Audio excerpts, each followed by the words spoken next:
지금은 이제 말씀 전하는 시간입니다. 오늘은 전능자의 그늘 아래 거하는 자 제목으로 말씀 전하겠습니다. 사랑하는 성도 여러분, 우리 사람은 누구나 어딘가에 기대어 살아가길 원하는 존재입니다. 스스로 강한 것 같지만 실제로는 환경이 무너지면 흔들리고 건강이 약해지면 두려워하며 관계가 사라지면 삶의 의미를 잃어버립니다. 그래서 사람은 늘 의지할 그늘을 찾으며 살아갑니다. 돈의 그늘, 사람의 그늘, 권력의 그늘, 가정의 그늘. 그러나 성경은 말합니다. 진짜 안전한 그늘은 따로 있다는 것입니다. 오늘 시편 기자는 세상이 줄 수 없는 한 가지를 선포합니다. 바로 전능자의 그늘 아래 거하는 자. 하나님을 잠시의 피난처가 아니라 아예 자신의 거처로 삼는 자를 의미합니다. 다시 말해 잠깐 머무는 곳이 아니라 삶의 주소를 하나님께 둔다는 뜻입니다. 그래서 오늘 많은 성도들이 하나님을 방문처로 삼습니다. 급하면 기도하고 해결되면 떠나고 어려우면 다시 찾습니다. 그러나 하나님은 우리의 머무는 곳이 아니라 집이 되길 원하십니다. 여러분, 오늘 전능자의 그늘 아래는 바로 그러한 뜻입니다. 그늘은 어려울 때만의 잠시의 보호가 아닌 하나님 곁에서만 그 밑에서 누릴 수 있는 영원한 보호와 쉼을 의미합니다. 고대 히브리 문화에도 보면 그늘은 단순한 시원함이 아니었습니다. 생명을 살리는 보호였습니다. 광야에서 그늘이 없으면 사람은 죽습니다. 즉 그늘은 광야에서도 살게 하시는 하나님의 함께 하심입니다. 다시 말해 하나님의 그늘 아래 산다는 말은 환난이 없다는 뜻이 아니라 환난 속에서도 하나님이 함께 하신다는 뜻입니다. 환난이 사라진 것이 아니라 환난 속에서도 주님이 함께 하시기에 두려워하지 않는 죽음도 이기는 곳, 영원한 보호가 있는 곳, 그것이 바로 전능자의 그늘 아래입니다. 그렇습니다. 여러분, 오늘 하나님의 임재가 우리 위에 있고 우리가 그 그늘 아래 있는 무엇이 두렵겠습니까? 하나님의 그늘 아래 거하는 성도는 고난에도 무너지지 않고 실패에도 절망하지 않으며 기다림 속에서도 낙심하지 않습니다. 왜냐하면 내가 하는 것이 아니라 하나님의 임재가 나를 덮고 있기 때문입니다. 따라서 이스라엘 백성도 뒤에는 세계 최강 군대인 애굽과 앞에는 홍해가 있었지만 그들이 전능자의 그늘 아래 있자 하나님이 직접 그들을 막아서셨는데 밤새 구름이 방패가 되었고 그 후 바다가 갈라졌습니다. 환난은 사라지지 않았지만 하나님의 임재로 충만하여 덮어 보호하신 것입니다. 40년 광야 생활도 마찬가지입니다. 물이 없고 음식이 없으며 길이 없고 의지할 곳도 없어 생존 자체가 기적이던 때도 그러나 하나님은 그분의 충만한 임재 아래 만나를 내리시고 반석에서 물을 내셨으며 옷이 헤어지지 아니하였고 길을 잃지 않게 하셨습니다. 환경은 여전히 광야였지만 삶 전체가 하나님의 보호막 아래에 있었습니다. 마찬가지로 오늘 우리도 메마른 땅 종일 걸어가도 피곤치 않고 저 위험한 곳 내가 이럴 때도 안전한 것은 전능자의 그늘이 오늘 나도 덮고 있기 때문입니다. 주님의 보호가 나를 덮고 계십니다.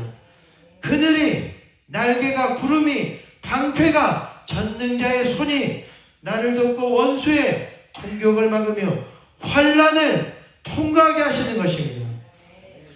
따라서 본문의 시편 기자도 3절에 새 사냥꾼의 얼무와 심한 전염병, 5절 밤에 찾아드는 공포와 낮에 날아드는 화살, 6절 천명과 만명을 쓰러뜨리는 재앙, 그리고 10절의 불행과 마지막 그리고 13절 젊은 사자와 뱀에도 이 모든 상황이 자기를 덮쳤지만 천사가 보호했고 재앙이 문턱에서 멈췄습니다. 잠시 나는 넘어졌으나 부러지지 않았다는 것입니다. 그러므로 오늘 여러분도 전능자의 그늘 아래서 그 보호하심으로 광야를 살아가는 여러분이 되시기를 주님의 이름으로 축원합니다. 하나님 안에 거하는 성도는 전능하신 그 그늘 아래서 완전한 보호를 주시는 것입니다. 문제가 와도 삼키지 못합니다. 그래서 오늘 우리에게 중요한 것은 그늘 아래 거하는 것입니다.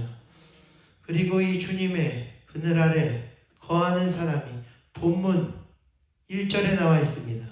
1절에 보면 지존자의 은밀한 곳에 거하며 전능자의 그늘 아래 거하는 사는 자요 라고 나와 있는데, 다시 말해 이 둘은 같은 사람입니다. 지존자의 은밀한 곳에 사는 사람, 그 사람이 바로 히브리어로 풀면 그 사람이 바로 전능자의 그늘 아래 사는 사람이다 라고 되어 있습니다. 그러니까 오늘 어떤 자가 전능자의 그늘 아래 거하는 자인가? 바로 지존자, 히브리어로 엘yon, 곧 가장 높고 유일하신 하나님, 그리고 그 높고 유일하여 함부로 접근조차 할 수 없는 분의 장소 중에서도 은밀한 곳에 거하는 자. 여기서 은밀한 것도 히브리어로는 세테르로 완전히 감추어진 공간입니다. 구약에서 볼 때는 이곳을 홀리 오브 홀리즈, 즉 가장 거룩하고 성막 중앙 은밀한 곳에 위치한 지성소라고 볼 수 있습니다.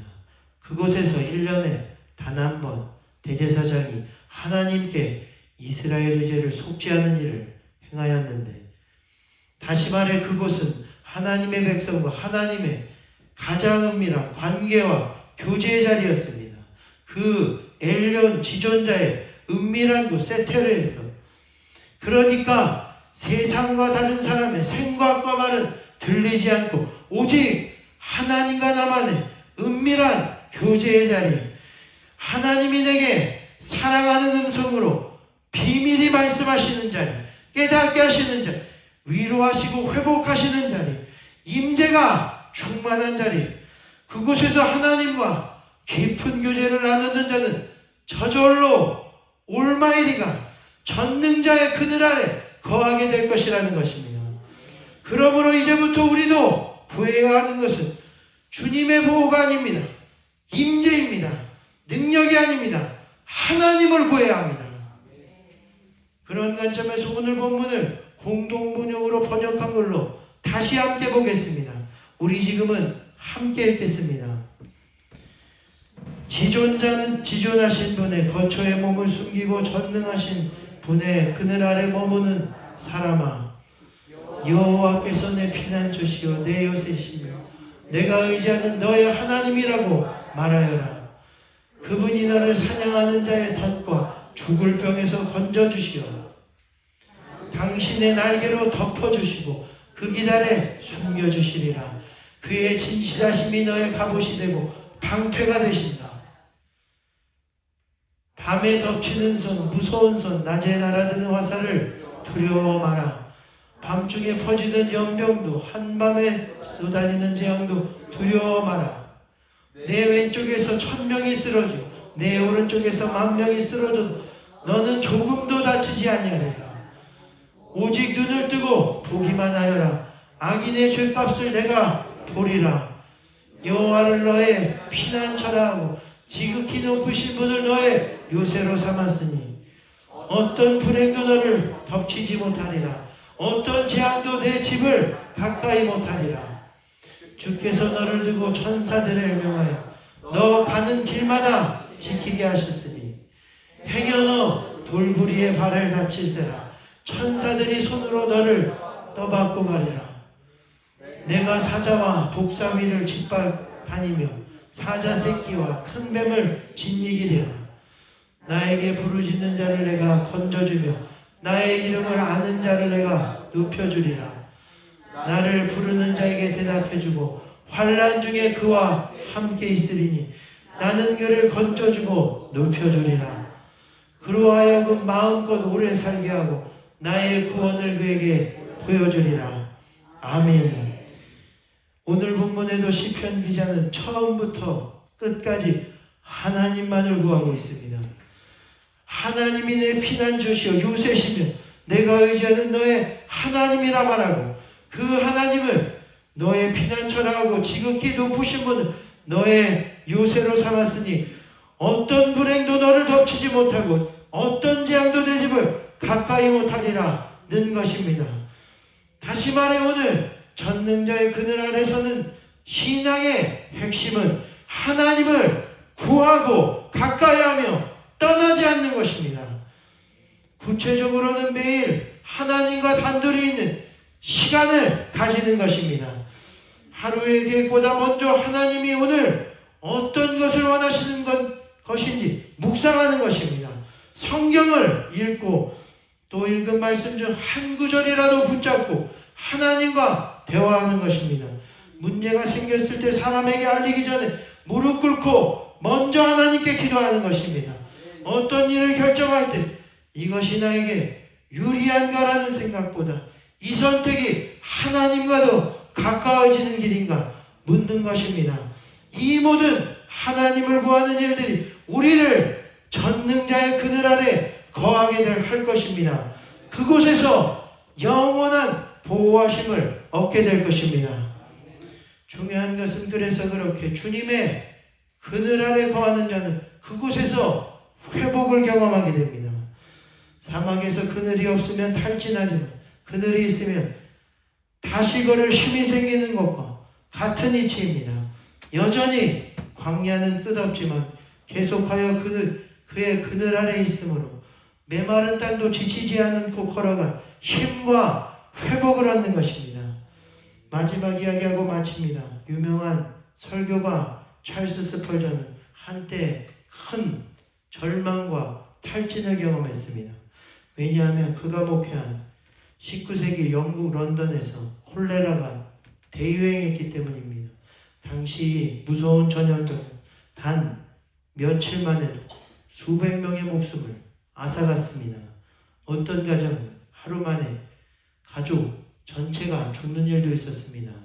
도시 전체가 공포에 빠졌고 거리에는 장례 행렬이 끊임없이 이어집니다. 런던은 사실상 전쟁과 같은 비상사태였습니다.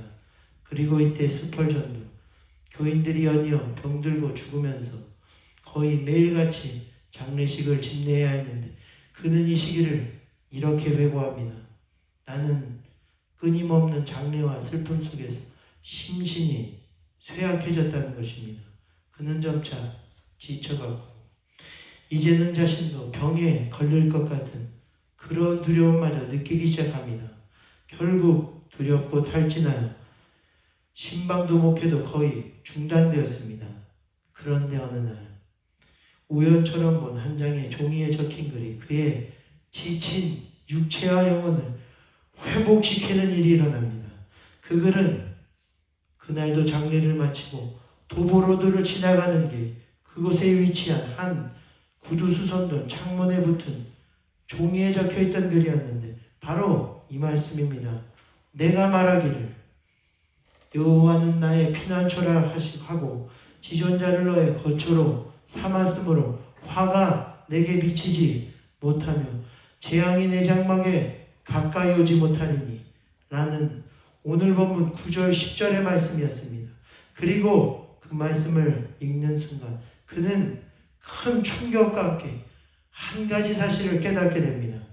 그것은 지금이 눈앞에 환난이 문제가 아니라 자신이 하나님 안에 거하지 못했음이 문제였던 것을 그가 하나님을 설교했지만 정작 자신은 하나님 아래 머물지 않았습니다. 이후 그는 그 말씀을 통해 하나님과도 가까워졌습니다. 그 안에 다시 거하기 시작했습니다. 그러자 회복이 일어나고 그 이후 스펄전에게 놀라운 변화가 일어납니다. 탈진했던 몸이 다시 힘을 얻고 무너졌던 마음이 살아났으며 그가 다시 강단에 서기 시작한 것입니다.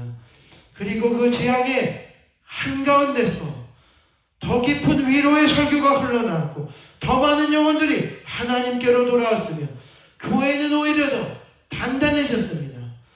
그는 질병과 위기를 극복하고 수많은 당시 성도들에게 위로의 복음과 소망을 심어주는 놀라운 일이 있게 된 것입니다. 그렇습니다. 마찬가지로 여러분, 우리 가운데도 문제는 여전하고 상황도 그대로이지만 주님의 그늘이 우리와 함께하면 우리는 어떤 상황에도 회복될 것입니다. 그러므로 이제 문제를 붙잡지 마십시오. 하나님을 붙드십시오. 문제가 사라져야 사는 사람이 아니라 주님이 계시면 사는 사람으로 변화되십시오. 또한 매일 하나님과 단둘이 있는 시간을 가지십시오. 그 은밀한 자리로 나아가십시오. 그곳에서 지존자의 은밀한 것이 열리고 여러분의 삶 위에 전능자의 그늘이 다시 덮이게 될 것입니다. 그리고 그 그늘 안에서 회복되고 다시 살게 하는 역사가 있게 될 줄로 믿습니다. 지금은 이를 위해 함께 기도합니다.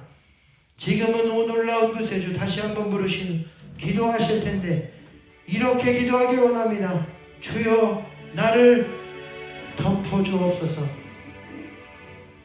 내가 지금 주님과의 깊은 교제로 나아가기를 원합니다. 회복되길 원합니다. 그로 인해 주님의 그늘로 들어가고 그로 인해 문제가 와도 두려워하지 않는 그 힘으로 메마른 땅 걷고 회복된 가운데 주님의 놀라운 구원을 보는 역사가 우리 가운데 있게 하여 주옵소서. 지금은 찬양 부르신 후 그렇게 함께 기도하겠습니다.